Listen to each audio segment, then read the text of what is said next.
अपनी जबान को लगाम दो मत। सच तो यह है कि आप एक इंतहाई टॉक्सिक और खुद गर्ज माँ हैं। इनफैक्ट आप माँ कहलाने के लायक ही नहीं हैं। बेच रही है मुझे और कोई चारा ही नहीं है मेरे पास। वो फिर से मेरे साथ ऐसा कर रहा है। वो फिर से मुझे छोड़कर महारूर के पीछे चला गया। महविश, तुम किसी की जिंदगी के साथ इतनी आसानी से कैसे खेल सकती? जफर को अब अपनी गलती का अच्छे से एहसास हो चुका है।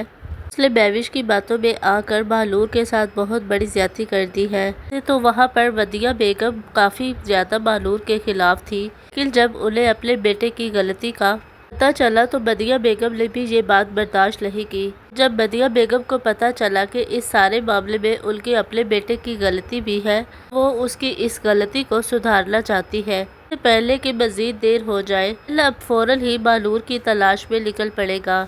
ज़ैल को चाहिए था कि वो जाने से पहले वहाँ पर दानिश भी इत्तला करता और दानिश पुलिस को लेकर के पीछे पहुँच जाती। दूसरी तरफ बहलूर की मुबाली के दिल में बहलूर के लिए हमदर्दी तो पैदा हो जाएगी, लेकिन अब बहुत देर हो चुकी है। बहलूर के बाबू और मुबाली चाह कर भी बहलूर को नहीं बचा पाएंगे। यहाँ पर जब महविश को ये पता चलेगा कि ज़ैल बहलूर को छुड़वाने के लिए गया है, तो महविश तो अपने आपे से ही बाहर हो जाएगी।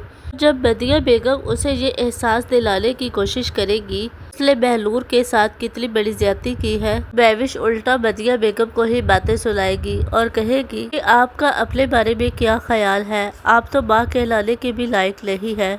यह बेगम जो हर वक्त महविश के गुल गाती रहती थी, उनके सामने भी अब महविश का असल रूप आ जाएगा। बदिया बेगम को अब पछतावा होगा कि उनका बेटा ठीक था। महविश किसी भी लिहाज से उनकी बहू बनने के काबिल नहीं थी। वही थी जो महविश को बहुत मासूम समझती थी। दूसरी तरफ ज़ैल बहलूर को बचाने के लिए एल टाइम पर पहुंच जाएगा।